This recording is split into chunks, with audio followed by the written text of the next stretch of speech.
जान लेने के लिए बनाया है यहाँ पे। अधिकारी को जांच रिपोर्ट दे देंगे, आप वहाँ से प्राप्त कर लेंगे। जांच होने के बाद भी नहीं, एकदम दरवाजा धर के वो खड़े हो।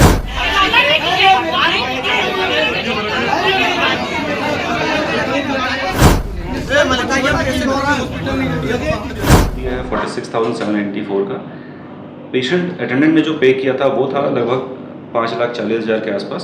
अभी भी उनकी कुछ बकाया राशि है, लगभग 2,43,000 रुपये।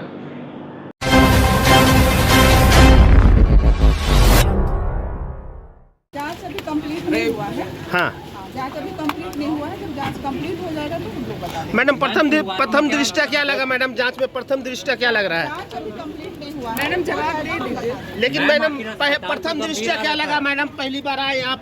जांच अभी कंप्लीट नहीं हुआ है, काइंडली जांच कंप्लीट होने के बाद। लेकिन तभी लग क्या रहा है? अब शुरुआती जांच में क्या लग रहा है कि परिजन, यहाँ के परिवार वाले? जांच कंप्लीट होगा, हम बता देंगे। परिजन बहुत परेशान है 1.5 महीने से। आखिर सीएम को संज्ञान लेना पड़ा, शहर के इतने बड़े अस्पताल पर आरोप लगा। हम लोग सक्षम पदाधिकारी को जांच रिपोर्ट दे देंगे, आप वहां से प्राप्त कर लेंगे। तो आपको मैम शुरुआत में आप 40-45 यहाँ से आए, शुरू में क्या क्या हुआ है बताइए। जांच अभी हुआ ही नहीं है कंप्लीट। हम जांच कंप्लीट करके उसके पहले कुछ बोलना उचित नहीं होगा। जांच अभी तक में क्या क्या हुआ है? हमने यहाँ से पेपर्स लिए हैं, अभी हम लोग इस पे बैठ करके प्रॉपर जांच करेंगे, तभी हम बता पाएंगे। अंदर कुछ मिला मैम संदिग्ध?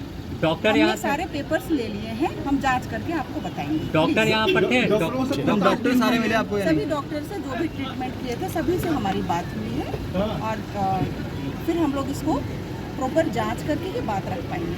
Thank you. पूछने के लिए धन्यवाद सर।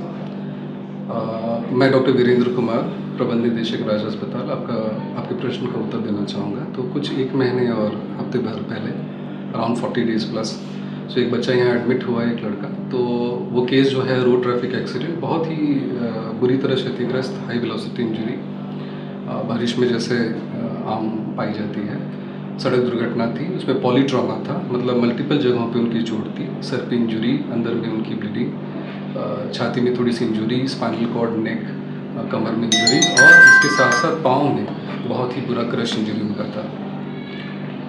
आमतौर अगर चिकित्सा सुविधाएं उनको न प्राप्त होती तो ये कहना अनुचित नहीं होगा कि बचना भी मुश्किल था।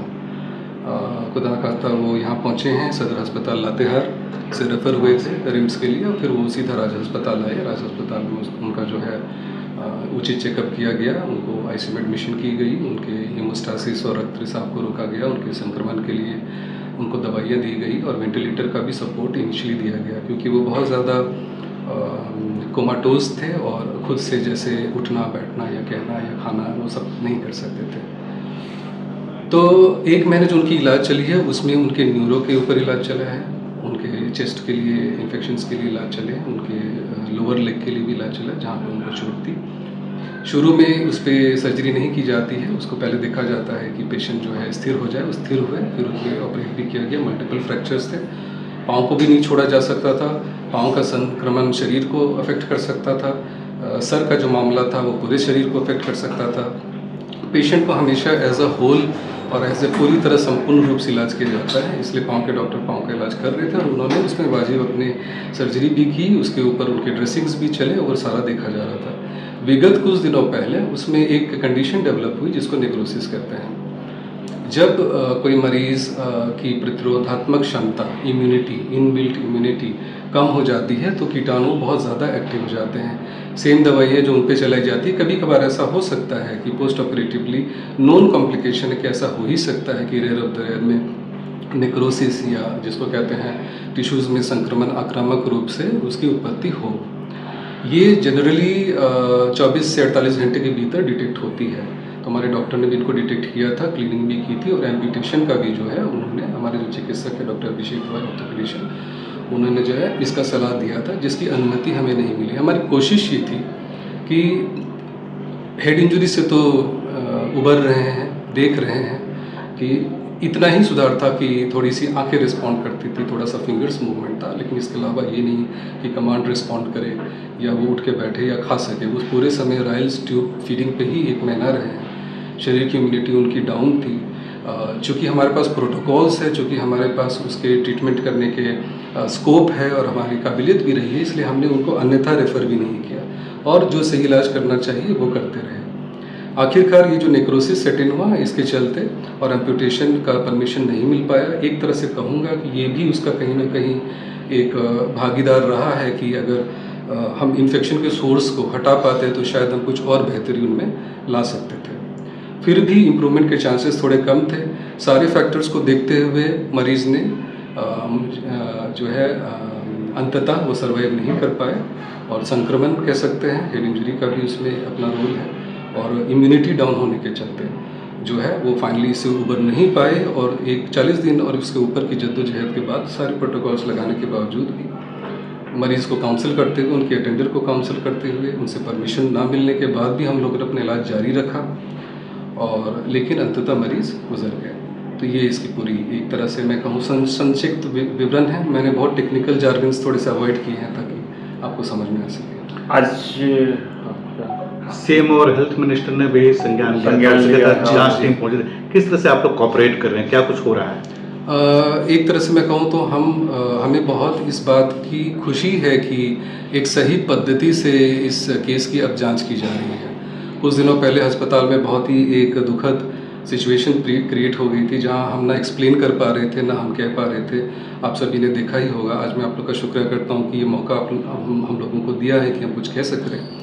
हम चीफ मिनिस्टर सर के आभारी हैं। हम जितने भी गवर्नमेंट के लोग हैं जो इसकी जांच कर रहे हैं उसके साथ पूरा कोऑपरेशन करने को रेडी हैं।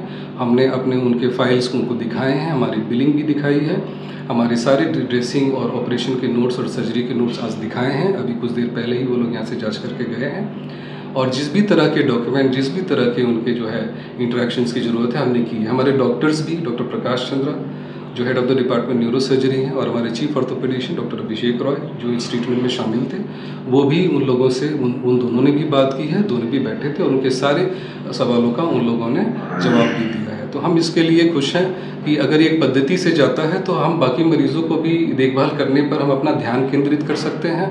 अस्पताल में थोड़ा नियंत्रण और डिसिप्लिन भी रहेगा, अनुशासन भी रहेगा और लोगों में भय की भावना भी खत्म हो जाएगी और कानूनी प्रक्रिया अपना रूप लेगी जिसमें हम अपना पूरा सहयोग देंगे। परिवार बिल को लेकर के जो सवाल उठ रहे थे कि 22 लाख का बिल इस पर हमारे जनरल मैनेजर कुछ कहना चाहें। हाँ, मेरा नाम रविंद्र है। 22 लाख का बिल तो नहीं हुआ था इनका। हमने एक स्टेटमेंट अभी जो आई थिंक उनको भी दिया है। इनका कुल बिल हुआ था 18,37,000 रुपये, जिसमें से 10 लाख रुपये हमें इंश्योरेंस से अप्रूवल आया था। हमने इसमें डिस्काउंट दिया है 46,794 का। पेशेंट अटेंडेंट ने जो पे किया था वो था लगभग 5,40,000 के आसपास।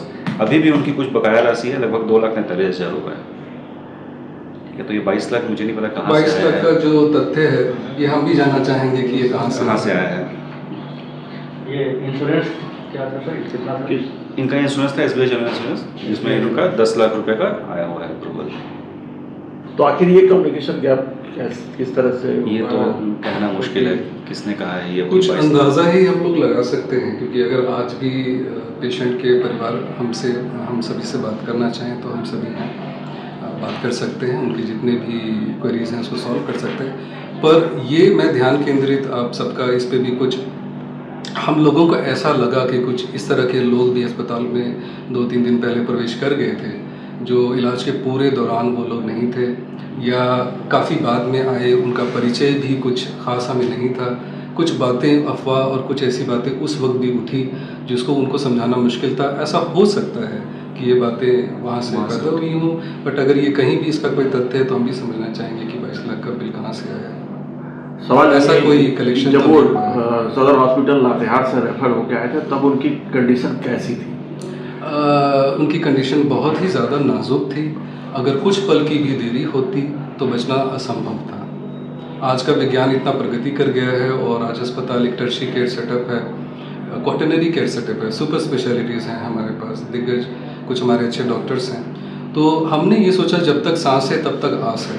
अगर बच्चे में सांस है तो हम ये नहीं कह सकते, तो हम कोशिश उस पर करेंगे। ये कोशिश हम लोग ने की, लेकिन हाँ वो बहुत सीरियस कंडीशन में थे। उस समय तक बचने के चांसेस कितने थे?